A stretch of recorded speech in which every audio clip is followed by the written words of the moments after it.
Hello बच्चों, हम तुमको 7.1 का 7 एनसीईआरटी का सेकंड मैथ का 7.1 बताने जा रहे। Find the an antiderivative और integral of the following function by the method of inspection.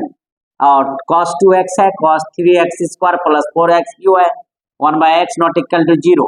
ये सारा फार्मूला इंटीग्रेशन का, फार्मूला ऑफ इंटीग्रेशन का लिखे c plus C, where C is constant, where C is constant, where C is क्या है constant. और k बराबर c लिख सकते हैं कांस्टेंट, c प्लस सी बराबर c, c माइनस सी बराबर c, c गुना c बराबर c, c बाई c बराबर c, c पर पावर c बराबर c। ds का इंटीग्रेशन बच्चों x प्लस c, x पर पावर n dx का इंटीग्रेशन x पर पावर n प्लस 1 बटे n प्लस 1 बटे dx और dx बाई x का integration log mod x plus c, e पर पावर x ds का इंटीग्रेशन e पर power x plus c। sin x का इंटीग्रेशन पूछेंगे बच्चों minus cos x plus c, cos x का इंटीग्रेशन पूछेंगे sin x प्लस c। उसी तरह बच्चों ध्यान से देखो, a पर पावर x ds का इंटीग्रेशन a पर power x by log a plus c।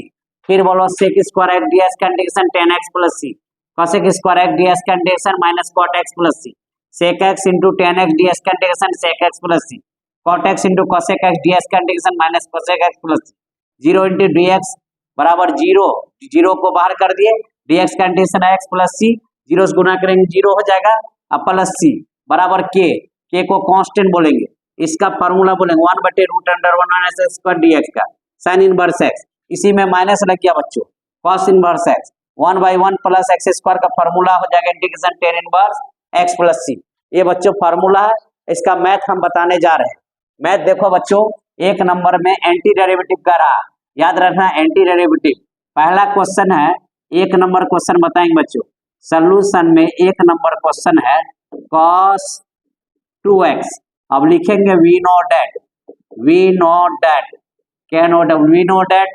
dy by dx बराबर cos 2x, ये भाग में उधर गुना हो जाएगा, dy बराबर हो जाएगा cos 2x into dx।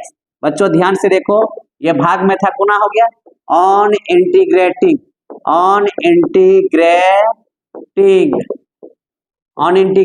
Both side we get, दोनों तरफ इंटीग्रेट करने पर वी गेट लिखेंगे, इंटीग्रेशन लगा दो, dy लगा दिए, इधर भी इंटीग्रेशन लगा दो, cos 2x into dx, dy का इंटीग्रेशन बच्चों देखो y, एंटी डेरिवेटिव कह रहा है, उसमें c लग जाएगा, c लग गया एंटी डेरिवेटिव, dy का integration y plus c, formula लगा पहला वाला।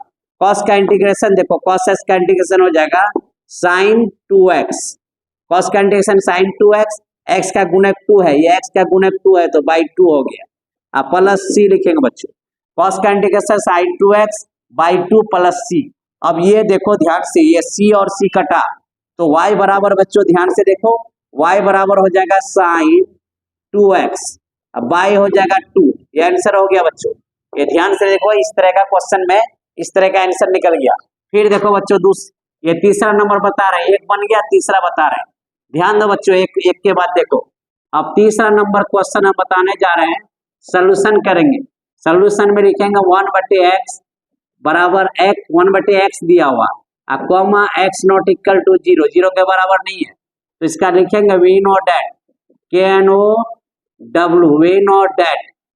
डेट में देखो बच्चा dy बाई dx बराबर लिखेंगे 1 बटे x, ये भाग में है उधर जाके गुना हो जाएगा, dy बराबर 1 बटे x इंटू dx, लिखेंगे on integrating both side we get, बच्चों दोनों तरफ इंटीग्रेशन करने पर इंटीग्रेशन लगा दो, dy बराबर इधर लगा दो 1 बटे x इंटू dx, इसका इंटीग्रेशन हो जाएगा y प्लस c, इसका इंटीग्रेशन हो जाएगा log mod x plus c। Formula है बच्चों देखो ध्यान से, इसका फार्मूला होता है लिखा हुआ यहाँ पे, इसका इंटीग्रेशन इतना हो गया, अब c और c चल गया बच्चों, तो y बराबर बचा log mod x plus c, तो कट गया बच्चों log mod x, ये आंसर हो गया, इसमें कोई दिक्कत ना बच्चों। बचा एक क्वेश्चन और, अगर एक और दो तीन बता दिए, एक तीन बता दिए, तीन दो नंबर बचा हुआ, 1 3 बता चुके, 2 नंबर बचा हुआ, ये क्लियर कर देंगे तो फिर 1 से लेके 5 तक बन जाएगा। होमवर्क में 7.1 में 7.1 जो है इसका 1 नंबर से लेकर के 5 नंबर तक बनेगा एनसीईआरटी का। एनसीईआरटी का बच्चों एकदम बना लोगे, ये होमवर्क रहेगा।